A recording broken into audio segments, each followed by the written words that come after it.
நாம் இன்றைக்கு ஒரு புதிய வேத பகுதியை நாம் அணுக போகிறோம். கொரிந்தியர் புத்தகத்தில் 12ஆம் அதிகாரத்திலிருந்து 14ஆம் அதிகாரம் வரைக்கும் உள்ள பகுதிகளில் ஆவிக்குரிய வரங்கள், ஆவிக்குரிய வரங்களை கொரிந்து சபையார் எவ்வாறு சரியாக பயன்படுத்தவில்லை, அதனுடைய சரியான பயன்பாடு எப்படி இருக்க வேண்டும் என்பதை குறித்து அப்போஸ்தலனாகிய பவுல் பேசுவதை தான் இந்த 3 அதிகாரங்களில் நம்ம பார்க்க முடிகிறது. அதில் மிக குறிப்பாக 12ஆம் அதிகாரத்தில் ஆவிக்குரிய வரங்கள் அனைத்தையும் அவர் சொல்லலை, ஒரு சாம்பிளிங் லிஸ்ட் தான் அங்கே கொடுத்துருக்கிறார். அதை கொடுத்து இந்த வரங்களுடைய நோக்கம் என்ன, இந்த வரங்கள் எவ்வாறு சபையில் செயல்பட வேண்டியது, ஆண்டவர் ஏன் இந்த வரங்களை சபையில் வைத்திருக்கிறார் என்பதை 12ஆம் அதிகாரத்தில் சொல்றார். 13ஆம் அதிகாரத்தில் அன்பை பிரதானப்படுத்துகிறார், அன்பினுடைய முக்கியத்துவத்தை சொல்லிட்டு 14ஆம் அதிகாரத்தில் நீங்க சபையிலே வரங்களை செயல்படுத்துவதில் மிக குறிப்பாக தீர்க்க தரிசனத்தையும் அந்நிய பாஷையில பேசுகிறதையும் குறித்து அங்கு பேசுகிறார்.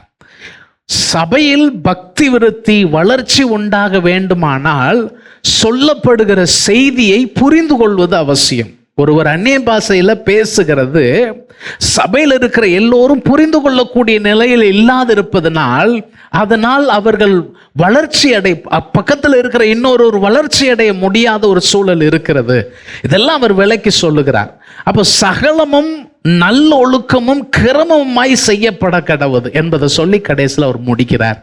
இன்றைக்கு நாம் என்ன செய்ய போறோம், 12ஆம் அதிகாரத்தில் முதல் 11 வசனங்களில் இந்த ஆவிக்குரிய வரங்களுடைய செயல்பாடுகளை குறித்து அவர் சொல்லுகிறார். நாம் 11 வசனங்களை இன்றைக்கு பார்க்க முடியாது. முதல் 6 வசனங்களை நாம் நம்முடைய கவனத்தில் எடுத்துக்கொள்ள போகிறோம். நம்ம அந்த வசனங்களை முதல்ல வாசித்திடலாம். 12ஆம் அதிகாரம் முதல் வசன விதமாக சொல்லுகிறது, அன்றியும் சகோதரரே, ஆவிக்குரிய வரங்களை குறித்து நீங்கள் அறியாதிருக்க எனக்கு மனதில்லை. நீங்கள் அஞ்ஞானிகளாய் இருந்த போது ஏவப்பட்டபடியே ஊமையான விக்கிரகங்களிடத்தில் மனதை செலுத்தினீர்கள் என்று உங்களுக்கு தெரியுமே. ஆதலால் தேவனுடைய ஆவியினாலே பேசுகிற எவனும் இயேசுவை சபிக்கப்பட்டவர் என்று சொல்ல மாட்டான் என்றும், பரிசுத்த ஆவியினாலே அன்றி இயேசுவை கர்த்தர் என்று ஒருவனும் சொல்லக்கூடாது என்றும் உங்களுக்கு தெரிவிக்கிறேன். 4வது வசனம் சொல்லுகிறது, வரங்களில் வித்தியாசங்கள் உண்டு, ஆவியானவர் ஒருவரே, ஊழியங்களிலேயும் வித்தியாசங்கள் உண்டு, கர்த்தர் ஒருவரே, கிரியைகளிலேயும் வித்தியாசங்கள் உண்டு, எல்லாருக்குள்ளும் எல்லாவற்றையும் நடப்பிக்கிற தேவன் ஒருவரே. 7வது வசனத்தில் ஆவியினுடைய அனுக்கிரகம் அவனவனுடைய பிரயோஜனத்திற்கென்று அளிக்கப்பட்டிருக்கிறது. இந்த இடத்துல அவனவனுடைய என்பது பொதுவான பிரயோஜனத்திற்கென்று என்று வாசிக்கப்பட வேண்டும். அதுதான் சரியான ஒரு மொழிபெயர்ப்பாக இருக்கும். சொல்லிட்டு 11வது வசனத்தில் சொல்றார், இவைகளை எல்லாம் அந்த ஒரே ஆவியானவர் நடப்பித்து தமது சித்தத்தின்படியே அவன் அவனுக்கு பகிர்ந்து கொடுக்கிறார். அப்போ சபையிலே ஆவியானுடைய செயல்பாடு, பரிசுத்த ஆவியானவருடைய பலனால் நமக்கு கிடைக்கக்கூடிய வரங்களின் செயல்பாடு சரியான நிலையில் காக்கப்படுவதற்கான அவசியம் என்ன என்பதை இந்த பகுதியில் அவர் விளக்கமாக அவர் சொல்ல விரும்புகிறார். அதற்கு தொடர்ச்சியாக இந்த இடத்துல அவர் வரங்களை குறித்து நாம குறிப்பா அந்த 8வது வசனத்திலிருந்து 10வது வசனம் வரைக்கும் உள்ள பகுதி இன்னைக்கு வாசிக்கல, அது அடுத்த வாரத்தில் நம்ம பேச போறோம். அதுல ரொம்ப குறிப்பாக ஒரு 9 வரங்கள் இந்த பகுதியில் சொல்லப்பட்டிருக்கிறது. ஆனால் இந்த 9 வரங்கள் மாத்திரம் முழுமையான லிஸ்ட் அல்ல. ஒரு உதாரணமாக இந்த வரங்களை குறித்த ஒரு ஒரு லிஸ்ட் அங்கே கொடுத்துருக்கிறார். வேணா நம்ம அந்த பகுதியை பார்க்கறதுக்கு முன்பதாக வரங்களை குறித்து வேறு எங்கெல்லாம் சொல்லப்பட்டிருக்கு அப்படின்னு பார்த்தீங்கன்னா, ரோமருக்கு எழுதின நிருபம் 12ஆம் அதிகாரம், ரோமர் 12ஆம் அதிகாரம் 6வது வசனத்திலிருந்து 8வது வசனம் வரைக்கும் உள்ள பகுதியை பார்த்தீங்கன்னா, அங்கே வரங்களை குறித்து சொல்லி இருக்கிறது பார்க்க முடிகிறது. ரோமர் 12:6 சொல்லுகிறது, நமக்கு அருளப்பட்ட கிருபையின்படியே நாம் வெவ்வேறான வரங்கள் உள்ளவர்கள் ஆனபடியால் சொல்றாரு, நம்மில் தீர்க்க தரிசனம் சொல்லுகிற வரத்தை உடையவன் விசுவாச பிரமாணத்திற்கு ஏற்றதாக சொல்ல கடவன். தீர்க்க தரிசனம் சொல்றாங்க. ரெண்டாவது, ஊழியம் செய்கிறவன். இது 12ஆம் அதிகாரத்தில் 1 கொரிந்தியர் 12 இந்த வரம் சொல்லப்படவில்லை. ஊழியம் செய்கிறவன் ஊழியத்திலும். ஆனால் இதை குறித்து நம்ம இன்றைக்கு நம்ம கொஞ்சம் பேசுவோம். ஊழியம் என்கிற வார்த்தையை குறித்து பேசுவோம். ஆனால் இது ஒரு வரமாக சொல்லப்பட்டிருக்கிறது. அப்புறம் சொல்லி இருக்கிறது போதிக்கிறவன். அப்போ போதிக்கிறதும் வரம். அதுக்கப்புறம் சொல்றாங்க புத்தி சொல்லுகிறவன். புத்தி சொல்லுகிறதும் ஒரு வரம். புத்தி சொல்லுகிறதில் தரித்திருக்க கடவன். அப்புறம் சொல்லி இருக்கிறது பகிர்ந்து கொடுக்கிறவன். எல்லாராலையும் பகிர்ந்து கொடுக்க முடியாது, அது ஒரு வரம். பகிர்ந்து கொடுக்கிறவன் வஞ்சனை இல்லாமல் கொடுக்க கடவன். இந்த இடத்துல முதலாளியானவன் அப்படிங்கிற வார்த்தையை பயன்படுத்தி இருக்கிறாங்க. ஆக்சுவலா அது முதலாளியானவன் அல்ல, முன்னின்று நடத்துகிறவன், தலைமைத்துவ வரத்தை உடையவன் என்பது அங்க சரியா இருக்கும். தலைமைத்துவ வரத்தை உடையவன் ஜாக்கிரதையா இருக்க கடவன். அப்புறம் சொல்றாரு இரக்கம் செய்கிறவன் உற்சாகத்துடனே செய்ய. இது எல்லாமே என்னன்னா வரங்கள். இப்ப ரோமர் 12 6 முதல் 8 வரைக்கும் வரங்களை சொல்றது மாத்திரமல்லாமல், இப்போ 1 கொரிந்தியர்ல 12 8 முதல் 10 என்ன சொல்லியிருக்கிறாங்க? ஒரே ஆவியினாலே ஞானத்தை போதிக்கிற வசனம், அறிவை உணர்த்தும் வசனம், விசுவாசம், குணமாக்கும் வரங்கள், அற்புதங்களை செய்யும் சக்தி, தீர்க்க தரிசனம் உரைத்தல், ஆவிகளை பகுத்தறிதல், பற்பல பாசைகளை பேசுதல், பாசைகளை வியாக்கியானம் பண்ணுதல் என்று 9 விஷயங்கள் இங்கு சொல்லப்பட்டிருக்கிறது. அதே 12ஆம் அதிகாரத்தில் 28வது வசனத்தை பார்த்தீங்கன்னா, 28வது வசனத்தில் தேவனானவர் சபையிலே. அப்போ இந்த இதில் எல்லாம் நீங்க முக்கியமா கவனிக்க வேண்டியது என்னன்னா, இந்த வரம் என்பது ஏதோ நான் தவம் இருந்து காத்து கிடந்து கடவுளிடத்துல பெற்றுக்கொள்வதில்லை, என்னுடைய பக்தியின் விளைவாக வருகிறதில்ல. இந்த வரங்களை கர்த்தரே பகிர்ந்து கொடுக்கிறார். ஒரு ஆமென் சொல்லுங்க. அவரே பகிர்ந்து கொடுக்கிறார். அப்போ 28 தேவனானவர் சபையிலே முதலாவது அப்போஸ்தலரையும், 2வது தீர்க்கதரிசிகளையும், 3வது போதகர்களையும், பின்பு அற்புதங்களையும், பின்பு குணமாக்கும் வரங்களையும், ஊழியங்களையும், ஆளுகைகளையும், பலவித பாஷைகளையும் ஏற்படுத்த. இந்த இடத்துல அவர் பலவித பாஷைகளை கடைசி கொண்டு போயிட்டார். ஏன் அப்படின்னு சொன்னா, இவர்கள் இந்த பலவித பாஷை பேசுகிறது தான் மிகவும் மேன்மையானது என்று சொல்லி மெச்சிக்கொண்டிருக்கக்கூடிய நிலைமை இருந்தது. சரி, இப்ப இதெல்லாம் வரங்களுடைய லிஸ்ட். இது மாத்திரமல்ல, எபேசியருக்கு எழுதின நிருபம் 4ஆம் அதிகாரம், எபேசியர் 4ஆம் அதிகாரம் 13வது வசனத்தை பார்த்தீங்கன்னா, அவர் சிலரை அப்போஸ்தலராகவும், சிலரை தீர்க்கதரிசிகளாகவும், சிலரை சுவிசேஷகராகவும், சிலரை மேய்ப்பராகவும், போதகராகவும் ஏற்படுத்தினார். இங்கு 5 விதமான வரங்கள் சொல்லப்பட்டிருக்கிறது. இதோடு சேர்த்து 1 பேதுரு 4ஆம் அதிகாரம், 1 பேதுரு 4ஆம் அதிகாரம் 10வது 11வது வசனத்தை பார்த்தீங்கன்னா, அங்கேயும் வரங்களை குறித்து சொல்லப்பட்டிருக்கிறதை நாம் பார்க்க முடிகிறது. 1 பேதுரு 4:10, அவனவன் பெற்ற வரத்தின்படியே நீங்கள் தேவனுடைய பற்பல கிருபை உள்ள ஈவுகளை பகிர்ந்து கொடுக்கக்கூடிய உக்கிரானக்காரர் போல ஒருவருக்கு ஒருவர் என்ன செய்யுங்க, உதவி செய்யுங்கள் அப்படின்னு சொல்லிட்டு அடுத்த வசனம் சொல்ற, ஒருவன் போதித்தால், இது நம்ம ஏற்கனவே பேசணும், போதிக்கிற வரம், தேவனுடைய வாக்கியங்களின் போதிப்படி போதிக்க கடவன். ஒருவன் உதவி செய்தால், உதவி செய்யறது என்னது? வரம். தேவன் கொடுத்த வரம் உதவி செய்தால் தேவன் தந்தருளுகிற பலத்தின்படி கொடுக்க கடவன். எல்லாவற்றிலேயும் சொல்லிட்டு வரங்களுடைய செயல்பாடுகளுடைய மிக பெரிய முக்கியத்துவம் இதுல தான் இருக்கு. எல்லாவற்றிலேயும் இயேசு கிறிஸ்துவின் மூலமாய் தேவன் மகிமைப்படும்படியே செய்வீர். அந்த அந்த அந்த அது ரொம்ப முக்கியமான வார்த்தை. எதற்காக வரங்களின் செயல்பாடு ஒரு வரியில சொல்லுவோன்னு சொன்னா, எல்லாவற்றிலேயும் இயேசு கிறிஸ்துவின் வழியாய் தேவன் மகிமைப்பட வேண்டும்.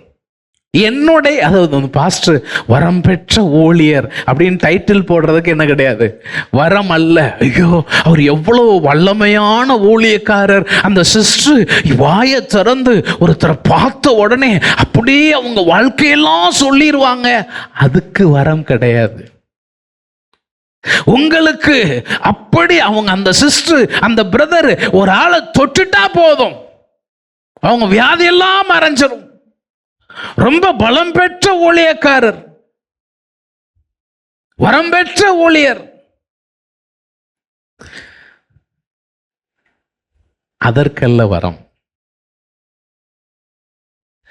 வரத்தினுடைய நோக்கம் எல்லாவற்றிலேயும் இயேசு கிறிஸ்து மூலமாய் தேவன் மகிமைப்படும்படியே செய்வீர்களாக. அவருக்கே மகிமையும் வல்லமையும் சதா காலங்களிலும் உண்டாயிருப்பதாக. பேதுரு ரொம்ப அழகா செய்வார். எங்க நீங்க அதை எடுக்க வேண்டாம், அவங்க அப்போஸ்தலர் நடபடிகள்ல சொல்லி இருக்கிறது, அவர்கள் ஜெப வேளையில ஜெபம் பண்ண போகும் பொழுது ஒருவன் சப்பானியா இருந்த ஒருவன் அவர்களிடத்துல பிச்சை கேட்கிறதற்காக தட்டை ஏந்தி நிற்கான். சொல்றான், பொன்னும் வெள்ளியும் எங்களிடத்தில் இல்லை, என்னிடத்தில் உள்ளதை தருகிற இயேசுவின் நாமத்தில் எழும்பி நட அப்படின்னு கையை பிடிச்சு தூக்கி விடுதான். வேதம் சொல்லுகிறது, அவன் எழுந்து நடந்து குதித்து தேவாலயத்துக்குள்ள போய் தேவனை மகிமைப்படுத்தினான். ஒரு பெரிய கூட்டமே கூடிருச்சு. கூடினோடனே அங்க சொல்றான் அப்போஸ்தலனாகிய பேதுரு, நாங்கள் எங்கள் சக்தியினாலோ எங்கள் பக்தியினாலோ இதை செய்தோம் என்று நீங்கள் நினைக்காதிருங்கள். தேவன் தம்முடைய குமாரனாகிய இயேசு கிறிஸ்துவை மகிமைப்படுத்தினார். அதுதான் அதனுடைய நோக்கம். அப்போ வரங்களின் செயல்பாடுகளுடைய பிரதான நோக்கம் என்ன?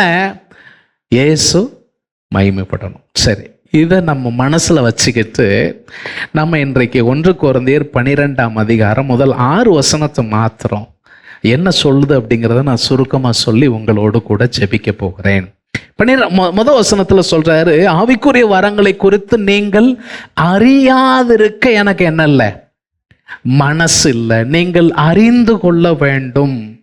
அறியாதிருக்க எனக்கு மனசு இல்லை அப்படிங்கிறத சொல்றாரு. இதே மாதிரி அதாவது அப்போஸ்தலனாகிய பவுல் ஒரு புதிய சப்ஜெக்டை தொடங்கும் பொழுது இந்த மாதிரி அவர் துவங்குவது வழக்கமான ஒன்று. இதே மாதிரி வேறு வசனங்களில் கூட வருது சொல்லி இருக்கிறத நம்ம பார்க்க முடியும். 1 கொரிந்தியர் 10ஆம் அதிகாரத்தில் நம்ம இதை ஏற்கனவே பார்த்தோம். முதல் வசனத்தில், சகோதரரே நீங்கள் எவைகளை அறிய வேண்டும் என்று இருக்கிறேன் என்றால், நீங்க எதை தெரிஞ்சுக்கிடணும் அப்படின்னு சொல்லி இஸ்ரவேல் ஜனங்களுடைய ஒரு உதாரணத்தை அவர் சொல்றதை நம்ம பார்க்க முடியுது. 2 கொரிந்தியர் 1ஆம் அதிகாரம் 8வது வசனத்துல கூட அப்போஸ்தலனாகிய பவுல் என்ன சொல்றாருன்னு பார்த்தீங்கன்னா, சகோதரரே ஆசியாவில் எங்களுக்கு நேரிட்ட உபத்திரவத்தை நீங்கள் அறியாதிருக்க எங்களுக்கு மனசு இல்லை, நீங்கள் அறிந்து கொள்ள வேண்டும் என்று நாங்கள் விரும்புகிறோம் அப்படின்னு சொல்றாரு. 1 தெசலோனிக்கேயர் 4ஆம் அதிகாரம் 13வது வசனத்தில், மரித்து போன பரிசுத்தவான்களுக்காக மற்றவர்களைப் போல நீங்கள் துக்கத்தோடு இருக்கிறது எங்களுக்கு, துக்கத்தோடு அறிவில்லாமல் நீங்கள் இருப்பது எங்களுக்கு மனசு இல்லை அப்படிங்கிறாரு. 2 கொரிந்தியர் 3:8 அப்போஸ்தலனாகிய பேதுரு சொல்லும் பொழுது, இந்த ஒரு காரியத்தை நீங்கள் அறியாதிருக்க வேண்டாம் என்று அவர் சொல்லுகிறதை நாம பார்க்க முடிகிறது. சரி, இந்த இடத்துல அப்போஸ்தலனாகிய பவுல் ஆவிக்குரிய வரங்களை குறித்த ஒரு அறிவு உங்களுக்கு வேண்டும் என்பதை அவர் சொல்றார். சொல்லிட்டு அடுத்த 2 வசனங்கள்ல 2வது 3வது வசனங்கள்ல ஆவிக்குரிய வரங்களை அளவீடு செய்வது எப்படி? அதற்கான அளவுகோல் என்னது? அதை மெஷர் பண்ணக்கூடிய அளவுகோல் என்ன அப்படிங்கிறத சொல்லும் பொழுது ஒரு அருமையான அளவுகோலை வைக்கிறார். என்ன சொல்றாரு பாருங்க, 3வது வசனத்துல அந்த அளவுகோல் இருக்கிறது.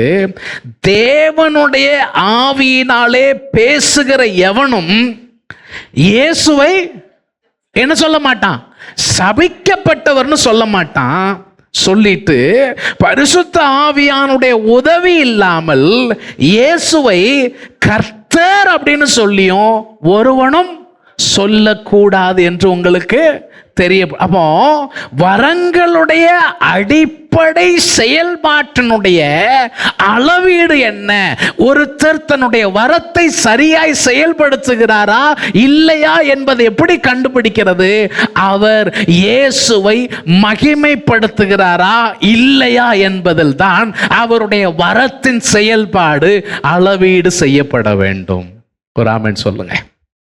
சரி, இப்ப இதை சொல்றதுக்கு முன்னால 2வது வசனத்துல சொல்றாரு, நீங்கள் அஞ்ஞானிகளாய் இருந்த போது. அப்படின்னா என்னது? ஆம், ஆண்டவரை அறியாமல் இருந்த காலத்தில் நீங்க எப்படி இருந்தீங்க? ஊமையான விக்கிரகங்களிடத்தில் மனதை செலுத்தினீர்கள் என்று உங்களுக்கு தெரியுமே. மனதை செலுத்தினீர்கள். இந்த இடத்துல எதை சொல்றாங்கன்னு சொன்னா, எக்ஸ்டாட்டிக்கான ஒரு பரவசமான நிலையில் பக்தி பரவசத்தோடு கூட உங்களுடைய மனம் முழுவதையும் அதற்காக நீங்கள் செலுத்தினீர்கள். இதை வேதத்தில் பல பகுதிகளில் பரிசுத்தவான்கள் பேசியிருக்கிறாங்க. நீங்க 1 கொரிந்தியர் 6ஆம் அதிகாரத்துல இதுவும் நம்ம பார்த்த பகுதி தான். நாம ரட்சிக்கப்படுவதற்கு முன்பு எப்படி இருந்தோம் என்பது 1 கொரிந்தியர் 6ஆம் அதிகாரம் 9வது வசனத்துல இருந்து 11வது வசனம் வரைக்கும் என்ன சொல்றாரு பாருங்க. அநியாயக்காரர் தேவனுடைய ராஜ்யத்தை சுதந்தரிப்பது இல்லை என்று அறியீர்களா? வஞ்சிக்கப்படாதிருங்கள். வேசி மார்க்கத்தாரும் விக்கிரக ஆராதனைக்காரரும் விபச்சாரக்காரரும் சுய புணர்ச்சிக்காரரும் ஆண் புணர்ச்சிக்காரரும் திருடரும் பொருளாசைக்காரரும் வெறியரும் உதாசீனரும் கொள்ளைக்காரரும் தேவனுடைய ராஜ்யத்தை சுதந்தரிப்பதில்லைன்னு சொல்லிட்டு அடுத்த வசனம் சொல்ல, உங்களில் சிலர் இப்படிப்பட்டவர்களாய் இருந்தீர்கள். நீங்க இயேசுவிடத்துல வாரதுக்கு முந்தி உங்கள சிலர் இப்படி என்ன செஞ்சீங்க? இருந்தீர்கள். ஆனா இப்போ இப்படி இருக்கக்கூடாது. அதுதான் அவர் சொல்ல வர்ற. இருந்தீங்க, இப்படி இருந்தீர்கள். ஆயினும் கர்த்தராகிய இயேசுடைய நாமத்தினாலும் நமது தேவனுடைய ஆவியினாலும் கழுவப்பட்டீர்கள். அல்லேலூயா சொல்லுங்க. நாம முந்தி அப்படி இருந்தோம், ஆனா இப்பொழுது கழுவப்பட்டு இருக்கிறோம். நாம் பரிசுத்தமாக்கப்பட்டு இருக்கிறோம். நாம் நீதிமான்கள் ஆக்கப்பட்டிருக்கிறோம். முந்தி எப்படி இருந்தோம், இப்ப எப்படி இருக்கிறோம். அது மட்டுமல்ல, நீங்க கலாத்தியர் நிருபத்துக்கு வந்தீங்கன்னா கலாத்தியர் நிருபம் 4ஆம் அதிகாரம் 8வது வசனத்துல இருந்து பாருங்க. நீங்கள் தேவனை அறியாமல் இருந்த போது, அதாவது நீங்க அஞ்ஞானிகளாய் இருந்த போது அப்படின்னு சொன்ன மாதிரி இந்த இடத்துல நீங்கள் தேவனை அறியாமல் இருந்தப்போ எப்படி இருந்தீங்க? சுபாவத்தின்படி தேவர்கள் அல்லாதவர்களுக்கு என்னவா இருந்தீங்க? நீங்க அடிமைகளா இருந்தீர்கள். இப்பொழுதோ தேவனை நீங்கள் அறிந்திருக்க. 2 விஷயம் சொல்றார். நீங்கள் தேவனை அறிந்திருக்கிறீர்கள், தேவன் உங்களை அறிந்திருக்கிறார். ஒரு ஆமென் சொல்லுங்களேன். எவ்வளவு பெரிய ஆச்சரியமான விஷயம். தேவன் என்னை அறிந்திருக்கிறார். நான் தேவனால் அறியப்பட்டிருக்க பலனற்றதும் வெறுமையுமானதான அவ்வழிபாடுகளுக்கு நீங்கள் மறுபடியும் திரும்பி, அதைத்தான் நான் அறிவிப்புல சொன்னேன். அந்த வழிபாடுகளுக்கு நீங்கள் மறுபடியும் திரும்பி மறுபடியும் அவைகளுக்கு அடிமைப்படும்படி விரும்புகிறது எப்படி? எந்த வழிபாடு அவங்க சொல்றாங்க? 3வது வசனத்துல அவர் சொல்றாரு, அப்படியே நாமும் சிறு பிள்ளைகளாயிருந்த காலத்தில் இவ்வுலகத்தின் வழிபாடுகளுக்கு அடிமைப்பட்டவர்களா இருந்தோம். இந்த இடத்துல சிறு பிள்ளைகளா இருந்த காலம்ங்கிறது ரட்சிக்கப்படாத காலத்தை தான் என்ன செய்யறாரு சொல்லுகிறார். அப்படி நாம இருந்தோம். சரி, இப்போ 10வது வசனத்தை பாருங்க. நாட்களையும் மாதங்களையும் காலங்களையும் வருஷங்களையும் பார்க்கிறீர்களே. அன்னைக்கு பவுல் போராடுறாரு. இப்படி பார்த்துட்டு இருக்கிறீங்களே, எதுக்காக? சகோதரரே, நான் உங்களுக்காக பிரயாசப்பட்டது வீணாய் போயிற்றோ என்று உங்களை குறித்து பயந்திருக்கிறேன். எனக்கு பயமா இருக்கு அப்படின்ட்டு அவர் என்ன செய்யறாரு சொல்றாரு. இதே மாதிரி எபேசியர் 4ஆம் அதிகாரத்துல கூட அந்த ரட்சிக்கப்படாத இருந்த காலத்தை குறித்து சொல்லும் பொழுது 4ஆம் அதிகாரம் 17வது வசனம் 18வது வசனத்துல, ஆதலால் கர்த்தருக்குள் நான் உங்களுக்கு சாட்சியாய் சொல்லி எச்சரிக்கிறது என்னவெனில், மற்ற புறஜாதிகள் தங்கள் வீணான சிந்தையிலே நடக்கிறது போல நீங்கள் இனி நடவாமல் இருங்கள். உங்களுக்கும் அவர்களுக்கும் என்ன வேணும்? உங்கள் நடக்கைக்கும் அவர்கள் நடக்கைக்கும் என்ன வேணும்? வித்தியாசம் வேணும். சொல்லிட்டு என்ன சொல்றாங்க பாருங்க. அவர்கள் புத்தியில் அந்தகாரப்பட்டு தங்கள் இருதய கடினத்தினால் தங்களில் இருக்கும் அறியாமையினாலே தேவனுடைய ஜீவனுக்கு அந்நியராய் இருக்கிறார். நாம அப்படி கிடையாது. நாம தேவனுடைய ஜீவனுக்கு உரியவர்கள். நாம அந்நியராய் இருந்தோம், இப்போ இல்லை. அந்நியராயிருந்து உணர்வில்லாதவர்களாய் சகல அசுத்தங்களையும் ஆவலோடே நடப்பிக்கும்படி தங்களை காம விகாரத்திற்கு ஒப்பு கொடுத்திருக்கிறார்கள். நீங்களோ, ரொம்ப முக்கியமான வசனம் தான், நீங்களோ இவ்விதமாய் கிறிஸ்துவை கற்றுக்கொள்ளவில்லை. நீங்க கிறிஸ்துவை கற்றுக்கொண்ட விதம் வித்தியாசம். 21வது வசனம், இயேசுவினிடத்தில் உள்ள சத்தியத்தின்படியே நீங்கள் அவரிடத்தில் கேட்டு அறிந்து அவரால் போதிக்கப்பட்டீர்களே. சரி, இது இந்த மாதிரி பல இடங்கள்ல அந்த நம்முடைய கடந்த காலம் எப்படி இருந்தது, நாம் இன்றைக்கு இருக்க வேண்டிய விதம் எப்படிப்பட்டது என்பதை பவுல் பல இடங்கள்ல சொல்றார். அந்த மாதிரியே இந்த கொரிந்தியர் நிருபத்திலையும் 12ஆம் அதிகாரத்தில் வரங்களின் செயல்பாடுகள் குறித்து சொல்றதுக்கு முன்னால, நீங்கள் அஞ்ஞானிகளாய் இருந்த பொழுது உங்கள் மனதை பரவசத்துடனே கூட அந்த பக்தி செயல்பாடுகளுடனே கூட விக்கிரகங்களுக்கு நேராக நீங்கள் செலுத்தினீர்கள். ஆனா இப்போவோ அவைகளை விட்டு மனம் திரும்பி விலகி வந்திருக்கிறீர்கள். சென்ற வாழ்நாள் காலத்தில் நடந்தது போல இப்பொழுது நீங்கள் நடக்கிறதில்லை. பேதுரு சொல்றார், அப்படி நடந்தது போதும், அதனால் உங்களுக்கு என்ன பயன் கிடைத்தது? பயன் இல்லை. ஆனா இப்போ நீங்கள் கிறிஸ்துவால் வழி நடத்தப்படுகிறீர்கள். அதைத்தான் 3வது வசனத்தை சொல்றாரு. ஆதலால் தேவனுடைய ஆவியினால் பேசுகிற எவனும். சொல்லுங்களேன், இயேசுவை சபிக்கப்பட்டவர்னு நான் சொல்ல முடியுமா? அப்ப இயேசுவை நான் சபிக்கப்பட்டவர்னு சொல்லிட்டா எனக்குள்ள என்ன இல்லை? ஆவியானவர் இல்லை. ஆனா அதே நேரத்தில் அந்த ஆவியானவருடைய உதவி இல்லாமல் இயேசுவை கர்த்தர்னு ஒருவனால் என்ன செய்ய முடியாது? சொல்ல முடியாது. இப்ப இயேசுவே கர்த்தர் அப்படின்னு சொல்றது பெரிய கஷ்டமான விஷயமா? சொல்லுங்களேன். ஜீசஸ் இஸ் லார்ட் சொல்றது ரொம்ப கஷ்டமா? இயேசுவே கர்த்தர்னு சொல்றது கஷ்டமா? கஷ்டம். அப்ப ஏன் இதை சொல்லி இருக்கிறாங்க? அதாவது வெறுமனே வாயினால இயேசுவே கர்த்தர்னு சொல்றத சொல்லல. நம்ம சொல்லுவாங்க வாயில வடை சொல்றது அப்படின்ட்டு, அதுக்காக இங்க சொல்லல. இதனுடைய நோக்கம் என்னன்னா, இயேசு என் ஆண்டவர் என்பதை என் வாயினால் அறிக்கையிடுகிறது மாத்திரமல்ல, அவரை என் ஆண்டவராக என் வாழ்க்கையில் நான் அறிக்கையிடுகிறேன். My life identifies with the lordship of Jesus Christ.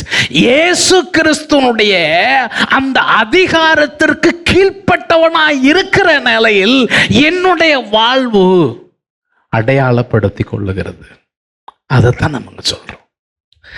அப்ப இயேசுவே கர்த்தர் அப்படின்னா என் வாழ்க்கையின் அனைத்து விஷயங்களுக்கும் பிரதானமாய் இருக்க வேண்டியது இயேசு. இப்போ இந்த இடத்துல ஆவியானவரை சொல்றார். அதனால நான் இங்க ஆவியானவரை குறித்து 1-2 வசனங்களை சொல்லணும்.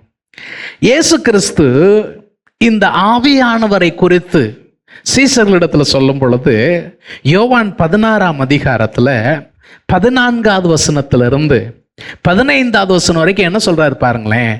அவர், அதாவது ஆவியானவர், என்னுடையதில் எடுத்து, யாருடையதில்?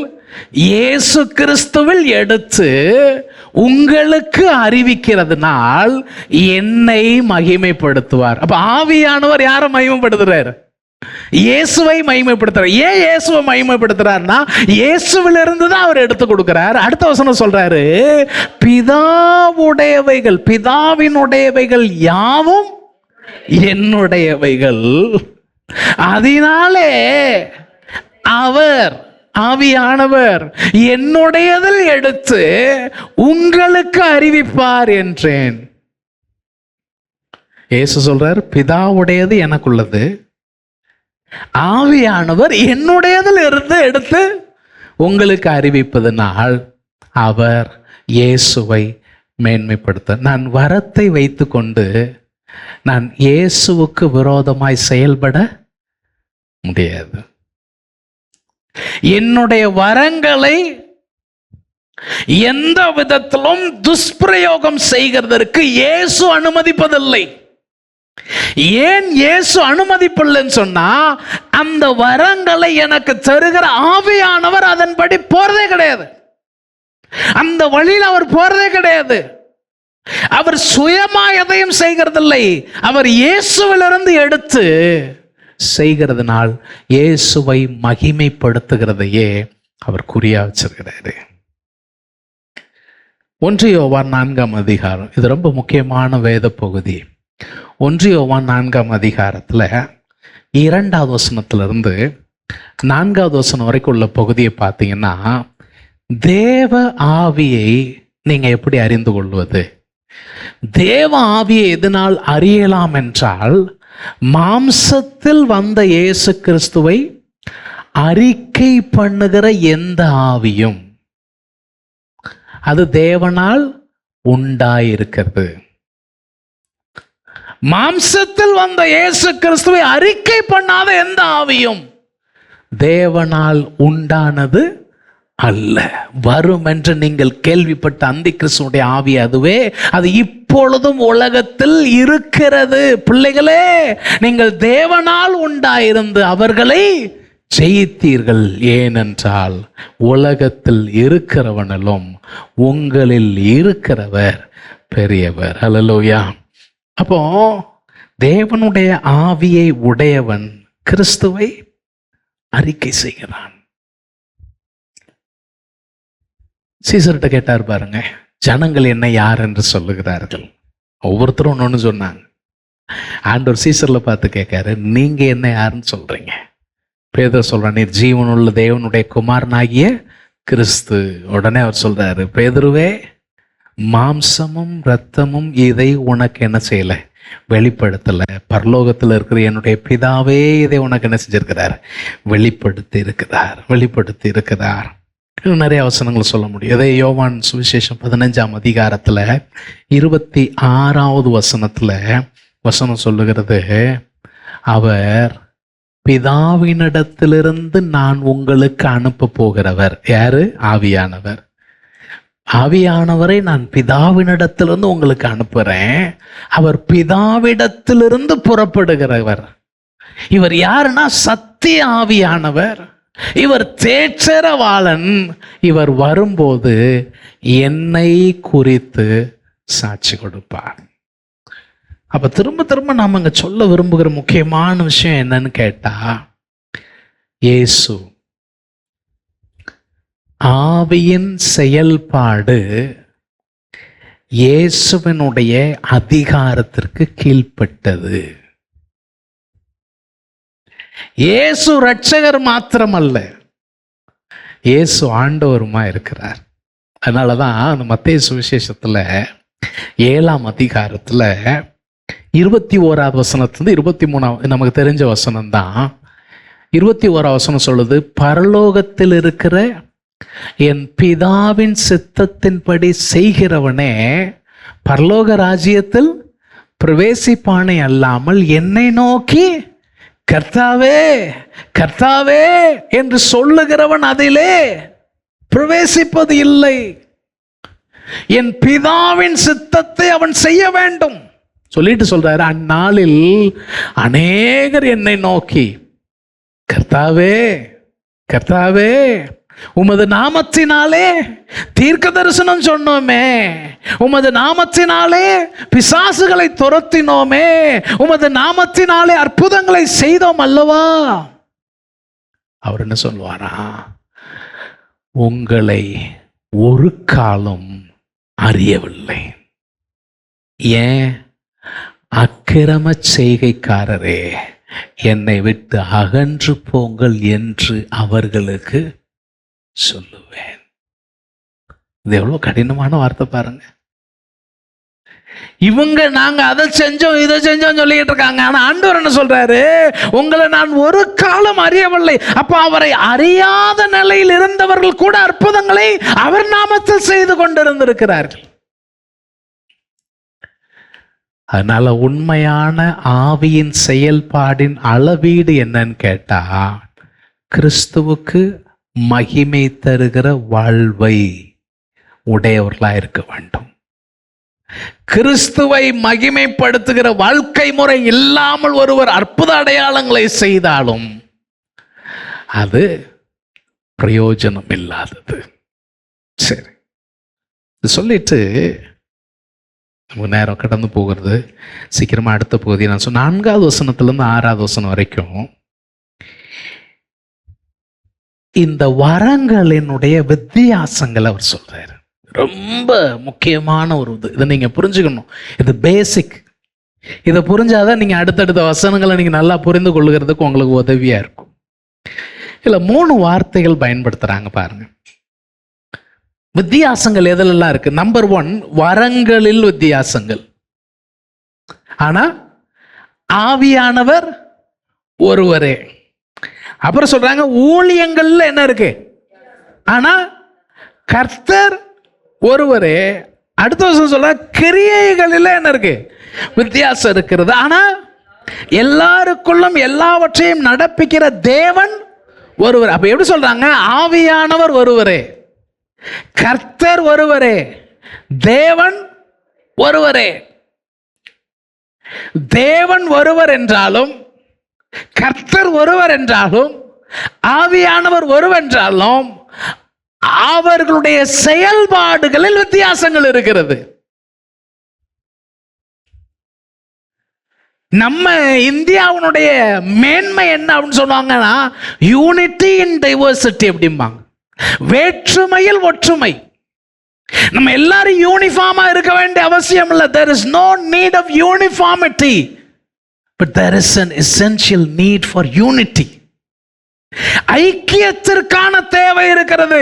எல்லாம் ஒரே மாதிரியான யூனிஃபார்மா சீருடை போட்டு ஒரே மனநிலையில தான் இருக்கணுங்கிற அவசியம் இல்லை. சபையிலையும் ஆண்டவர் ஒருவராய் இருந்தாலும் வித்தியாசங்களில் செயல்படுகிறார். ஆமென் சொல்லுங்க. அல்லேலூயா. ஆனா அவர் யார் தான்? ஒருத்தர் தான். இத அடுத்து எப்படி கொண்டு போவார்னு சொன்னா, சபை என்கிற ஒரே சரீரம் தான் இருக்குதான். சரீரம் ஒண்ணு, ஆனா அந்த சரீரத்துல மெம்பர்ஸ், அவயவங்கள் அநேகம் இருக்கிறது. அப்ப அவயவங்களில் வித்தியாசம் இருக்கிறது. கை இருக்கு, கால் இருக்கு, முகம் இருக்கு, கண் இருக்கு, காது இருக்கு, மூக்கு இருக்கு, வாய் இருக்கு. ஒன்னொன்னா சொன்னா நேரம் போயிடும். எல்லாம் இருக்கு. கண் காது ஆகாது, காது மூக்கு ஆகாது, நாக்கு வேற ஏதோ ஒரு சரீர அவயவமா என்ன செய்யாது, ஆகாது. ஒவ்வொரு சரீரத்தின் அவயவத்திலும் வித்தியாசம் இருக்கிறது, ஆனால் அது ஒரே சரீரத்திற்குள் இருந்து செயல்படுகிறது. அந்த மாதிரி ஆண்டவர் வித்தியாசமான வரங்களை சபை என்கிற சரீரத்திற்குள் வைத்து இந்த சரீரம் முழுவதும் பயன்பெறக்கூடிய விதத்தில் அவர் இந்த வரங்களை பயன்படுத்துகிறார். அதான் நம்ம இங்க என்ன செய்யறோம், புரிஞ்சுக்க வேண்டிய ரொம்ப முக்கியமான விஷயம். சரி, இதுல இந்த திரித்துவ தெய்வம், திரியேக தெய்வத்தினுடைய அந்த அருட்கொடைகள் என்பதை நம்ம மிக முக்கியமாக சொல்லணும். சில பொதுவாக இந்த பென்டிகாஸ்டல் சர்க்கிளில் நமக்கு இந்த ஒரு சோதனை இருக்கிறது. நாம் தேவனுடைய அந்த திருத்துவத்தில் ஏதோ ஒன்றை நம்ம மேன்மைப்படுத்தி மிகைப்படுத்தி ஆவியானவரை மாத்திரம் மிகைப்படுத்தி அப்படி அல்ல. இங்கே ஆண்டவர் எப்படி செஞ்சிருக்கிறாருங்கிறத நீங்கள் பாருங்க. அப்போஸ்தலனாகிய பவுல் இதை எழுதும்போது என்ன அழகாக அதை கொண்டு வந்து எழுதுகிறார் அப்படிங்கிறத நீங்கள் பார்க்கணும். பிதா, குமாரன், பரிசுத்த ஆவி, அந்த தெய்வத்தினுடைய திரியேக தெய்வத்தினுடைய செயல்பாடு அதை முழுமையாக நம்ம என்ன செய்ய முடிகிறது, இங்கே பார்க்க முடிகிறது. சரி, இப்போ அவர் என்ன சொல்றாரு, வரங்கள் அப்படிங்கிற இடத்துல அவங்க பயன்படுத்தி இருக்கிற வார்த்தை கரிஸ்மா அப்படிங்கிற ஒரு வார்த்தையை பயன்படுத்துறாங்க. கரிஸ்மா. இந்த வரங்கள்ல என்ன இருக்கான், வித்தியாசம் இருக்குதான், ஆனா ஆவியானவர் ஒருவரே. இப்ப இந்த வரங்கள்ங்கிற வார்த்தை வேற எங்க பயன்படுத்தி இருக்கிறாங்க, 9ஆம் வசனத்துல நீங்க பாத்தீங்கன்னா 9வது வசனத்துல குணமாக்கும் வரங்கள் அப்படிங்கிற வார்த்தை வருது. 9ஆம் வசனத்துல மாத்திரமல்ல, அதே 12ஆம் அதிகாரம் 28ஆம் வசனத்திலையும் குணமாக்குகிற வரங்களை அவர் ஏற்படுத்தினார் அப்படின்னு சொல்லியிருக்கிறார். 30ஆம் வசனத்துல கேள்வி கேட்கிறார், எல்லாருக்கும் குணமாக்குற வரங்கள் இருக்கிறதா, எல்லோரும் குணமாக்கும் வரங்களை உடையவர்களா அப்படிங்கிற ஒரு கேள்வி என்ன செய்யறார், வைக்கிறத நம்ம என்ன செய்ய முடிகிறது, பார்க்க முடிகிறது. ரெண்டாவதா என்ன சொல்றோம், ஊழியங்கள். இந்த ஊழியங்கள் என்கிற வார்த்தை டயகோனியா அப்படிங்கிற ஒரு வார்த்தை பயன்படுத்துறாங்க. இந்த டயகோனியா என்கிற வார்த்தைக்கு அர்த்தம் என்னன்னா டீக்கன் அப்படின்னு சொல்லி சில சபைகள்ல சொல்லுவாங்க. அருட்பணியாளர், அதாவது பணியாளர்களுக்கு கீழே இருக்கக்கூடிய உதவிக்காரர்கள் அப்படிங்கிற வார்த்தையை நமக்கு பயன்படுத்தி இருக்கிறாங்க. எங்கே 1 தீமோத்தேயுல எல்லாம் பார்த்தீங்கன்னா உதவிக்காரருடைய ஊழியத்தை செய்கிறவர்கள். அப்போ அந்த டீக்கன் அப்படிங்கிற வார்த்தை இந்த டீக்கன் அப்படின்னா என்ன அர்த்தம்னா சர்வீஸ். தனக்கு மேலே இருக்கிறவர்கள் கொடுக்கிற கட்டளையின்படி நடக்கக்கூடியவர்கள். அப்புறம் சபையில் இருக்கக்கூடிய வேலைகளை செய்யக்கூடியவர்கள். அப்புறம் ஏழைகளுக்கு உதவி செய்யக்கூடிய அந்த வேலை செய்யக்கூடியவங்க, ஸ்டேபிளில் சர்வ் பண்ணக்கூடியவங்க, இவர்களை தான் என்னன்னு சொல்லியிருக்கிறாங்க, ஊழியக்காரர். இப்போ வசனம் சொல்லுது ஊழியங்களில் என்ன இருக்கு வித்தியாசம். எல்லாருக்கும் ஒரே வேலை கிடையாது. இப்போ சபையில் பெரிய சில நேரங்களில் இருக்கிற பிரச்சனை என்னன்னா, எல்லாருக்கும் மைக்கு வேணும். எல்லாருக்கும் என்ன வேணும், மைக்கு வேணும். இல்லை, எல்லாருக்கும் இந்த முன்னால நிற்கிற மாதிரி ஏதாவது என்ன செய்யணும், பொறுப்பு வேணும். யாருக்கும் தெரியாம செய்யற பொறுப்பெல்லாம் என்ன கிடையாது, வேண்டியது கிடையாது. வேற நான் வேலைகள் செய்யறது அதுக்கெல்லாம் எனக்கு பிடிக்காது. நான் லைம் லைட்ல இருக்கிற மாதிரி வேலை தான் எனக்கு என்ன செய்யும், பிடிக்கும். அப்படி கிடையாது.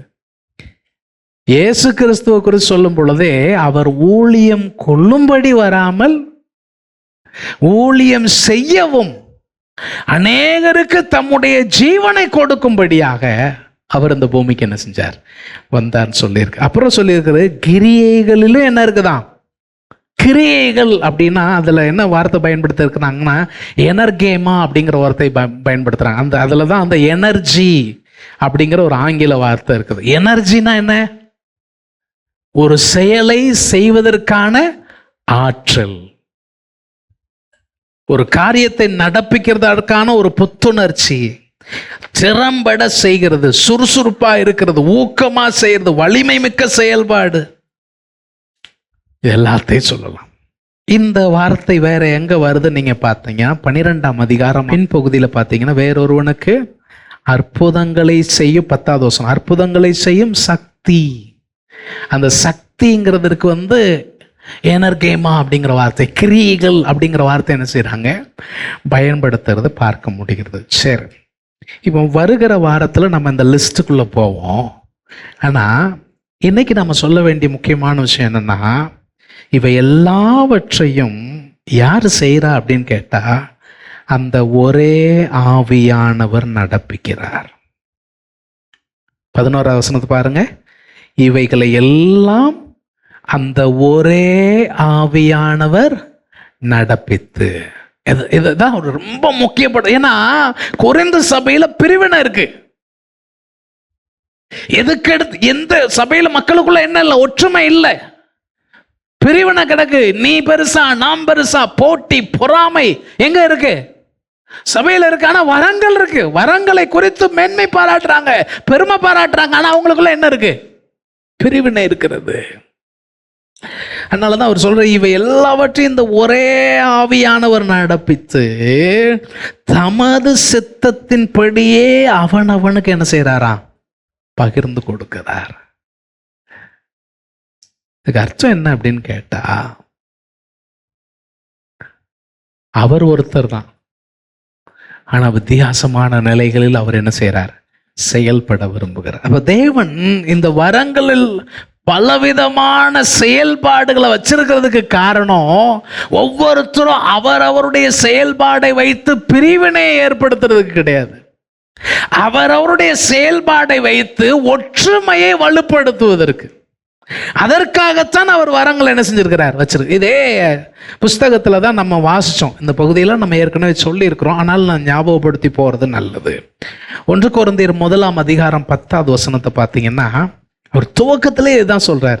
அவர்களை வாழ்த்தி ஆசீர்வதித்து விட்டு அவர் சொல்ற முதல் பாயிண்டே தான், சகோதரரே நீங்கள் எல்லாரும் ஒரே காரியத்தை பேசவும், பிரிவினைகள் இல்லாமல். ரொம்ப முக்கியமான வார்த்தை, பிரிவினைகள் இல்லாமல் ஏக மனசு ஏக யோசனை உள்ளவர்களாய் சீர் பொருந்தி இருக்கவும் வேண்டும் என்று நம்முடைய கர்த்தராகிய இயேசு கிறிஸ்துவின் நாமத்திலே உங்களுக்கு புத்தி சொல்றேன்.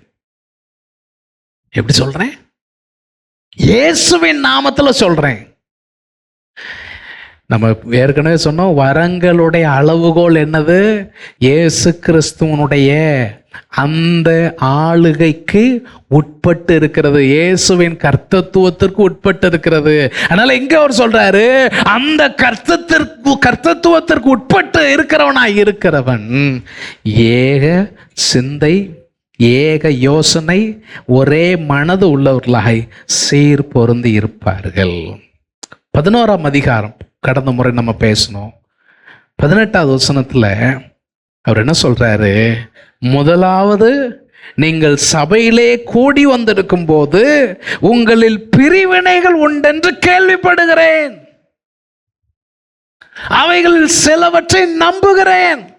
அவர் அதைத்தான் திரும்ப திரும்ப சொல்றாரு. 12ஆம் அதிகாரம் 25ஆம் வசனத்தை பாருங்க. இது நம்ம வருகிற நாட்கள்ல தியானிப்போம். மேலும் சரீர அவயவங்களில் பலவீனம் உள்ளவைகளாய் காணப்படுகிறவைகளே மிகவும் வேண்டியவைகளாய் இருக்கிறது. அப்ப என்ன செய்ய வேண்டியிருக்கு? 25ஆம் வசனம், பிரிவினை இல்லாமல் அவயவங்கள் ஒன்றை குறித்து ஒன்று எப்படி இருக்கணும்? கவலையா இருக்க வேண்டும். கவலையானா ரொம்ப கவலைப்பட ஐயோ அப்படின்ட்டு அது இல்லை, கரிசனையா இருக்கிறத என்ன செய்றாங்க இந்த வேத பகுதி சொல்லுகிறது. அப்போ இதெல்லாம் ஒரு சொல்ல விரும்புகிற முக்கியமான விஷயம் என்னன்னா, சரீரம் ஒன்றுதான். எப்படி தேவன் ஒன்றாய் இருப்பது போல, அவர் ஏற்படுத்தின சபை ஒன்றாய் இருப்பது போல, நாமும் ஒன்றாய் இருக்க அழைக்கப்பட்டிருக்கிறோம். ஆனா நம்ம வெவ்வேறான செயல்பாடுகளை வச்சிருக்கிறார். அதான் அவர் சொல்றார் 12:12 எப்படி எனில் சரீரம் ஒன்று, அதற்கு அவயவங்கள் அநேகம். ஒரே சரீரத்தின் அவயவங்கள் எல்லாம் அநேகமா இருந்தும் சரீரம் ஒன்றாகவே இருக்கிறது. அந்த பிரகாரமாய் கிறிஸ்துவும் இருக்கிறார். நீங்க வரங்களை தெரிஞ்சதுக்கு முன்னால சரீரத்தை தெரிந்து கொள்ளுங்கள், கிறிஸ்துவை தெரிந்து கொள்ளுங்கள். கிறிஸ்துவை தெரியாமல், கிறிஸ்துவின் சரீரத்தை தெரியாமல் வரங்களை தெரிந்து பிரயோஜனம் இல்லை. அப்ப ஏன் இதை முக்கியப்படுத்துறாரு? ஏன் முக்கியப்படுத்துறாரு அப்படின்னா, அதுல அவர் சொல்றாரு 27வது வசனத்துல அவர் சொல்றாரு, நீங்களே கிறிஸ்துவின் சரீரமாயும் தனித்தனியே அவயங்களாயும். அப்படின்னா என்ன செய்ய முடியும்? ஒருத்தர் பெரியவர், ஒருத்தவர் சின்னவர் அப்படின்னு என்ன செய்ய முடியாது, சொல்ல முடியாது. இவர் கொஞ்சம் மேலே இருக்க வேண்டிய ஆள், இவர் கொஞ்சம் கீழே இருக்க வேண்டிய ஆள், அப்படி என்ன செய்ய முடியாது, சொல்ல முடியாது. கடைசியாக ஒரே ஒரு வசனத்தை சொல்லி நான் முடிக்க போகிறேன். ரோமர் 12ஆம் அதிகாரம் 3வது வசனம் ரொம்ப அருமையான ஒரு வசனம். ரோமர் 12:3 சொல்லுகிறது, அல்லாமலும் எனக்கு அருளப்பட்ட கிருபையினால். இந்த இடத்துல சொல்லியிருக்கிற கிருபை வரத்தை சொல்லக்கூடிய ஒரு விஷயம்தான். எனக்கு அருளப்பட்ட கிருபையினாலே நான் சொல்லுகிறதாவது, உங்களில் எவன் ஆனாலும் தன்னை குறித்து என்ன வேண்டியதற்கு மிஞ்சி எண்ணாமல் அவனவனுக்கு தேவன் பகிர்ந்த விசுவாச அளவின்படியே தெளிந்த எண்ணம் உள்ளவனாய் இருக்க வேண்டும். அதுதான் நோக்கம். அப்ப இந்த சபையார் வரங்களை குறித்து ஒரு தெளிவு உடையவர்களா மாறணும். இதுல இருக்கக்கூடிய பிரச்சனைகள் களையப்பட, எப்படி கர்த்தருடைய பந்தியை சர்ச்சையாக்கி கர்த்தருடைய பந்தியை தவறாக அனுசரித்தார்களோ அதை போலவே ஆவிக்குரிய வரங்களையும் இவங்க தவறாக அனுசரிச்சுட்டு இருக்கிறாங்க. அதை மாற்றணும். அதற்காகத்தான் அவர் இந்த பகுதியில் இந்த விஷயங்கள் சொல்ற. இன்றைக்கு நம்ம 2 விஷயம் தான் பேசணும். ஒன்று, ஆவியானவருடைய வரங்கள், அதற்கான அளவீடு இயேசு கிறிஸ்துவின் கர்த்தத்துவத்திற்கு கீழ்ப்பட்டிருக்க வேண்டியது. 2, கர்த்தர் ஒருவராயிருந்தும் அவருடைய செயல்பாடுகள் வித்தியாசப்பட்டவைகளாக இருக்கிறது போல நாமும் வித்தியாசப்பட்டவர்களாக இருந்தாலும் கிறிஸ்துவுக்குள் ஒரே சரீரமாய் இருக்க அழைக்கப்பட்டிருக்கிறோம். முழங்கால் படிடுவோம், கர்த்தருடைய முகத்தை நோக்கி பார்ப்போம். அன்பின் ஆண்டவரே, இந்த நாளில் நீர் எங்களோடு பேச நம்முடைய வார்த்தைகளுக்காய் நன்றி. இந்த வசனத்தை கேட்ட பிள்ளைகளை ஆசீர்வதியும். ஆண்டவரே, நாங்கள் இந்த 21வது நூற்றாண்டில்